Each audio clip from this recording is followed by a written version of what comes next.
स्वागत छ भाइ बहिनीहरुलाई नेपाल अनलाइन स्कुलमा। हामीहरूले मेजरमेन्ट अफ एंगल्स टपिक सुरु गरेका थियौं र त्यसमा हामीहरूले केही टाइप्सको क्वेशन्सहरु डिस्कस गर्यौं। सो लास्ट टाइम भने हामीहरूले आर्क सँग रिलेटेड क्वेशन्सहरु गरेका थियौं जसमा हामीहरूले आर्क हामीहरूले क्याल्कुलेट गरेका थियौं एउटा टाइपको क्वेशनमा र अर्कोमा हामीहरूले गरेका थियौं एंगल फाइन्ड आउट गरेका थियौं र एंगल फाइन्ड आउट गर्दा र हामीहरूलाई एंगल दिएको बेलामा कसरी चाहिँ त्यसलाई सल्भ गर्ने त त्यस्तो टाइपको क्वेशनलाई भन्ने कुरा र हामीहरूले मिस्टेक चाहिँ कहाँनिर हुन सक्छ त त्यस्तो टाइपको क्वेशन्समा मिस्टेक तपाईहरुले म्याक्सिमम टाइम्स कहाँनिर गर्न सक्नुहुन्छ भन्ने बारे हामीहरूले कुरा गरेका थियौं। सो आज भने हामीले फेरि केही अलिकति भयो भने डिफरेन्ट टाइपको क्वेशन छ तर यसलाई सल्भ गर्ने प्रोसेस चाहिँ हामीहरुको सेम हो है, किनकि यो टपिकमा तपाईहरुले जस्ट एउटै फर्मुला पढ्नु भएको छ theta is equals to L by R. Obviously यदि यो टपिकबाट तपाईहरुलाई कुनै पनि क्वेशन सोधियो भने कुनै पनि टाइपको क्वेशन सोधियो भने तपाईहरुले यो फर्मुलालाई युज गर्नुहुन्छ नै, तपाईहरुसँग अर्को केही विकल्प पनि त छैन। सो जे कुरा पढाइ भएको छ जे कुरा कोर्समा छ त्यही त पढ्ने हो हैन।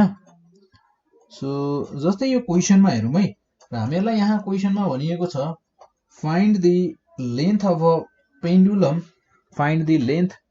A pendulum which describes an arc of 5.5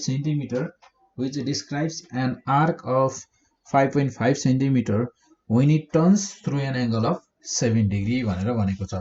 so जस्तै यसमा हामीहरुलाई यो क्वेशनले भन्न खोजेको भने कस्तो हो भने पेन्डुलमको कुरा गरेको छ। सो हामीहरुको यो हुने भयो जस्तै यो मेरो छ स्ट्रेट लाइन भयो र हामीहरुको पेन्डुलम के भएको छ अरे त पेन्डुलम टर्न भएको छ अरे through an angle of 7 degree. So 7 degree को थ्रु टर्न भएको छ भने अलिकति 7 डिग्री भन्दा त धेरै नै छ। सो एक्ज्याक्टली 7 डिग्री बनाइयो भने त तपाईहरुले एंगल नै देख्नुहुन्न कति सानो एंगल होला। जस्तै मैले यहाँनिर एक्ज्याक्टली 7 डिग्री बनाए भने कस्तो बनाउनु पर्छ थाहा छ? 90 भयो,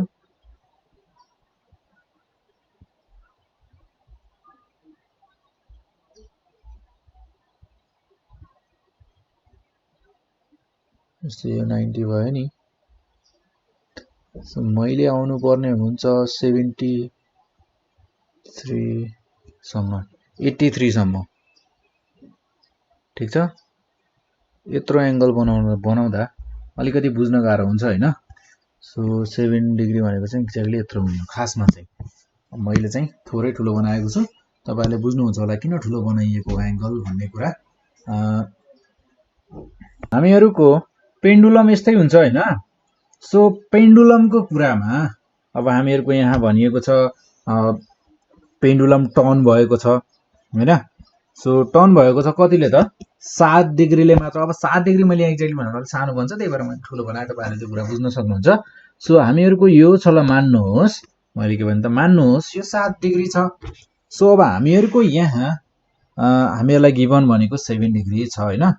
सो जस्तै हामीहरुलाई यहाँ गिवन कुराहरु लेखौं है।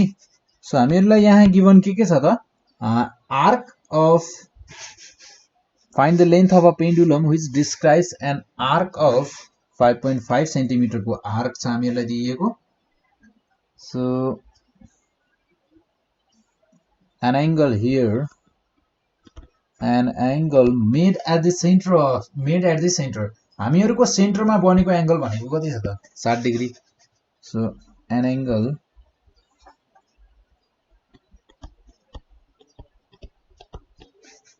made at the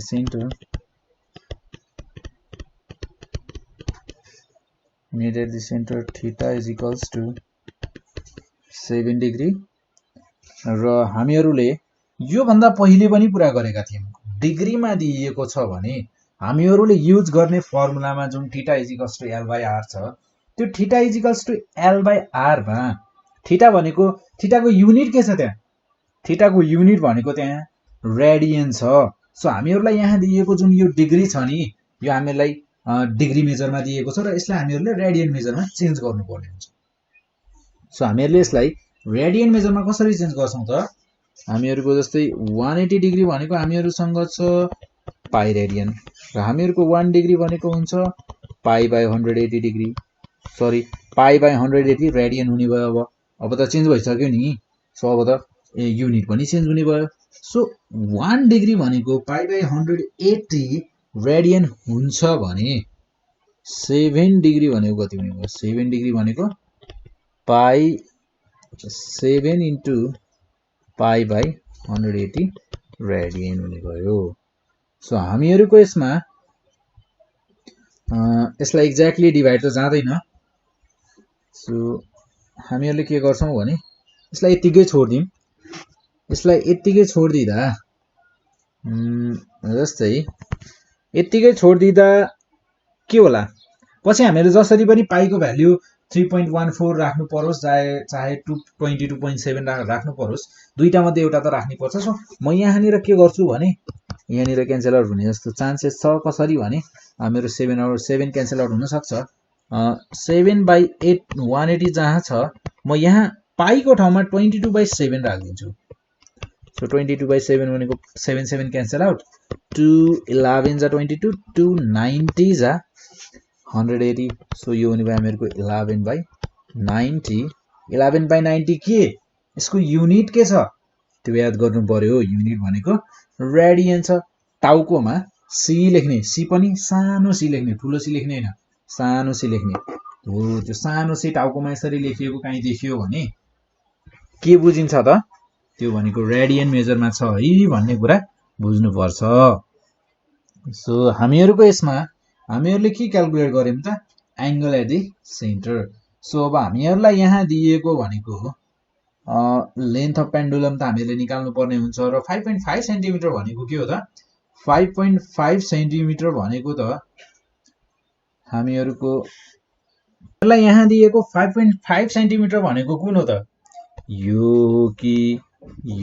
हो कि कुन हो थाहा छ 5.5 सेन्टिमिटर भनेको आर्क हो सो आर्क भनेको यसलाई भन्न खोजेको है सो हामीहरुको जस्तै अब हामी जस्तै आर्कलाई हामी के भन्न सक्छौं त हामीहरुको लेन्थ अफ पेन्डुलम भनेको त l भइहाल्यो लेन्थ अफ पेन्डुलम भनेको l भइहाल्यो र आर्क भनेको हामीहरुको के हुने भयो त आर्क भनेको रेडियस r सो जस्तै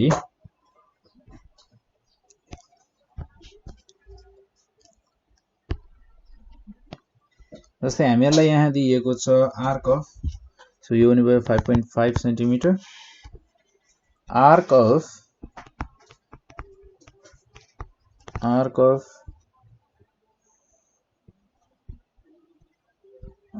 described arc made by pendulum arc made by pendulum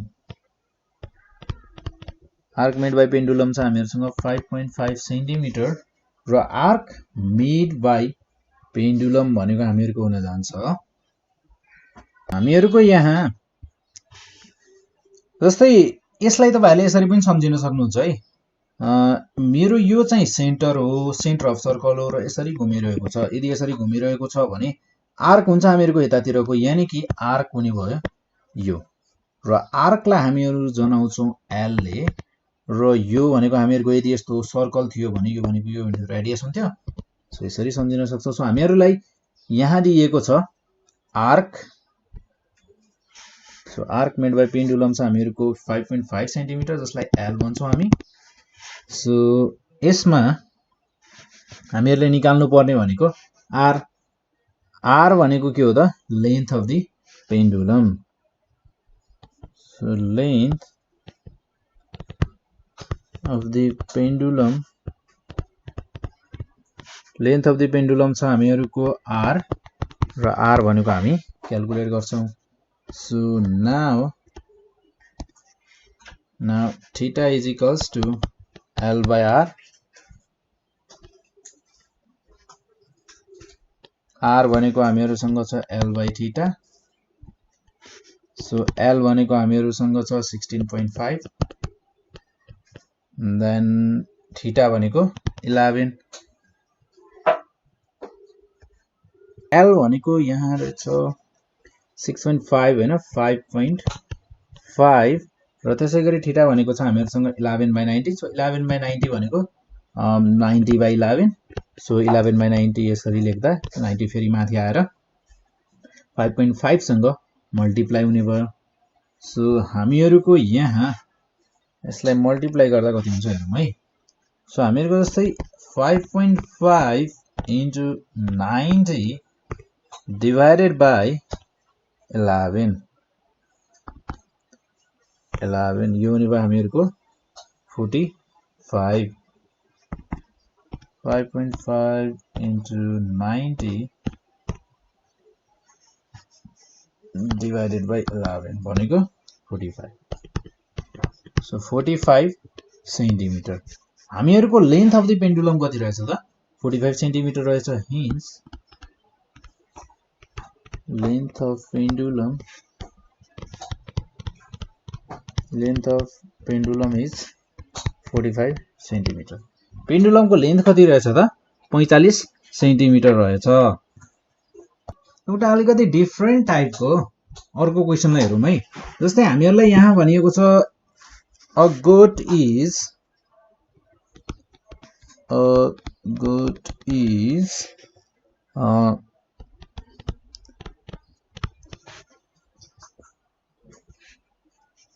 यसलाई हामी टाइड पनि भन्न सक्छौं है यसलाई यहाँ ल मैले यहाँ टाइडै लेख्दिए is tied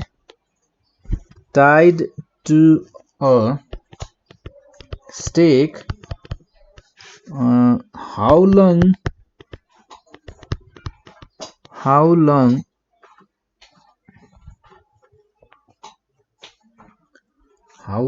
भन्दा पनि stake by a rope 4.5 meter long then हामीहरुलाई भनिएको छ यहाँ if the goat moves along the circumference if the goat moves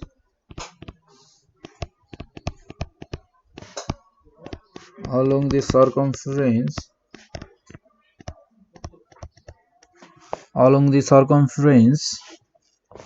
of a circle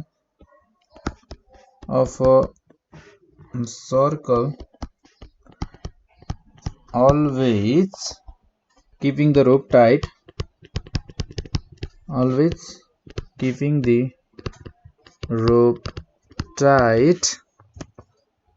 find how far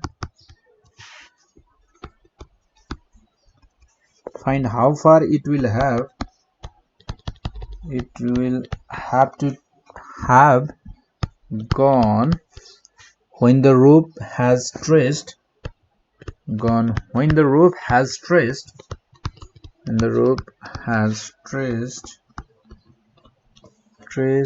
out an angle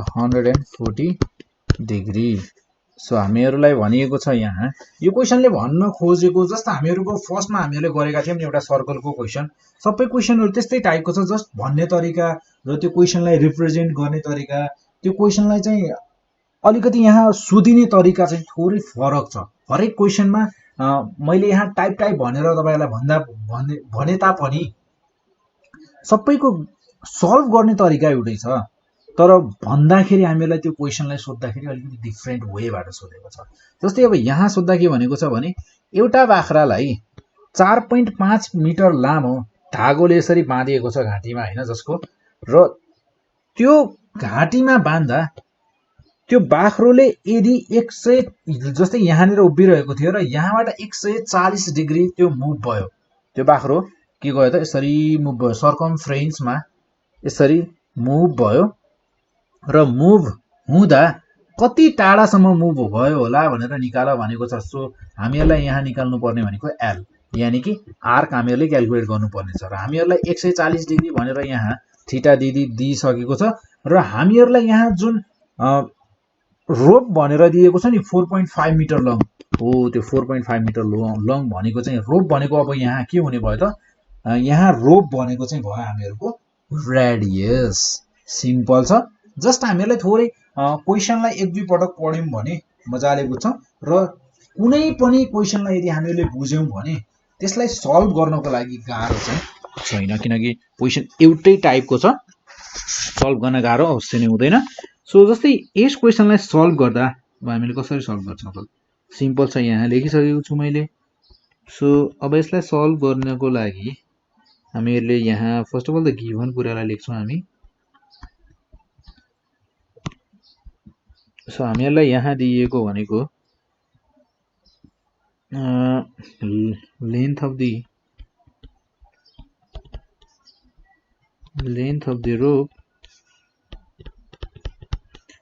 the रोपलाई मैले भने आर, हुन पनि are नै हो, 4.5 मिटर।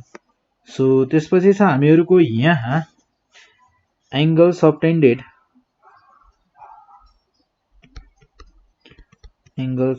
एट द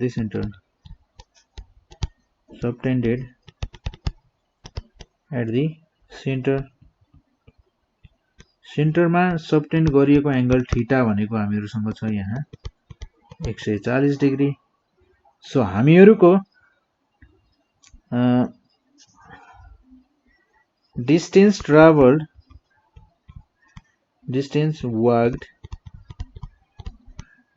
वाग्डलाई भन्छौँ हामी एल भनेको हामीहरूसँग थाहा छैन, हामी क्याल्कुलेट गर्छौँ। सो वी नो द्याट हामीहरूलाई थाहा छ, हामीहरूलाई के थाहा छ त? हामीहरूलाई थाहा छ theta is equals to L by R हुन्छ भन्ने कुरा थाहा छ। सो अब हामीहरूको यहाँ एल बाई आर हामीहरूले क्याल्कुलेट गर्नुभन्दा पहिले हामीले के गर्नुपर्ने हुन्छ त? Theta is equals to 140 degree. So we know, हामीहरूलाई के थाहा छ? हामीहरूलाई थाहा छ 140 डिग्री भनेको यसलाई थीटा यानी कि रेडियनको फर्ममा लेख्दा कति हुन्छ भन्ने कुरा हामीहरूले क्याल्कुलेट गर्न सक्छौँ। सो जस्तै हामीहरूको 180 डिग्री भनेको पाई रेडियन हुन्छ अरे, र 1 डिग्री भनेको पाई बाई 180 रेडियन हुन्छ अरे, र 140 डिग्री भनेको कति हुने भयो त? 140 डिग्री भनेको हुने भयो हामीहरूको pi by 180 into 140, pi by 180 into 140। Simple, 0 0 काट्दिउँ र त्यसपछि फेरि पनि काटिन्छ जस्तो लाग्छ।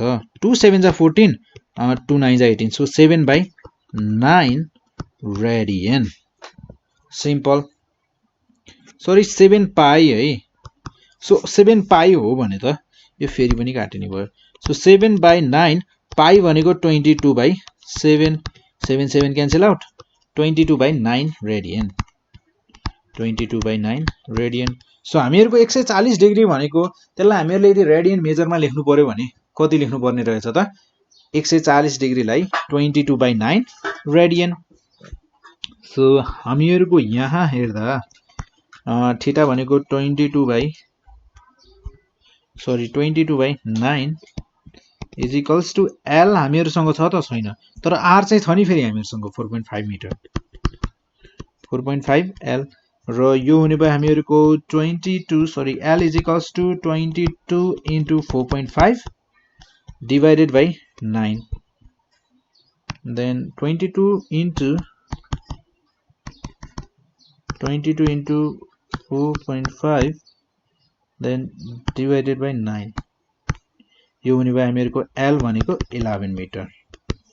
हामीहरूको बाख्राले जब 140 डिग्री हामीहरूको सेन्टरमा हेर्दा त्यसले बाख्रा कति टाढासम्म गएको थियो त? कति मुभ भएको थियो त? 140 डिग्री मुभ भएको थियो। जब त्यो बाख्रा 140 डिग्रीसम्म मुभ भयो नि, त्यतिखेर त्यो कति मिटर हिँडिसकेको थियो थाहा छ? त्यो हिँडिसकेको थियो 11 मिटर टाढासम्म पुगिसकेको थियो। र यो केसमा त्यो बाख्रादेखि त्यो किल्ला हुन्छ नि, जस्तै यो किल्ला थियो यहाँनिर घैटिएको राखेको गाडेको एउटा किल्ला थियो, यो किल्लादेखि त्यो बाख्रासम्मको डिस्टेन्स कति थियो? यानि कि बाँधेको जुन बाख्रालाई बाँधेको रस्सी थियो, त्यो रस्सीको लेन्थ, त्यो रस्सीको लम्बाइ कति थियो त? 4.5 मिटर थियो। सो यसरी हामीहरूले यस्तो टाइपको क्वेसन्सहरूलाई चाहिँ एक दुई पटक पढ्नु होला तपाईहरुले। र पढिसकेपछि अवश्य नै बुझिन्छ, तर ध्यान दिएर पढ्नु पर्यो। र पढ्ने भनेर पनि त्यत्तिकै त्यो हेरेर जस्ट पढिदिने मात्रै होइन, अलिकति वर्डहरूलाई ध्यान दिएर सुन्ने, मजाले बुझिन्छ।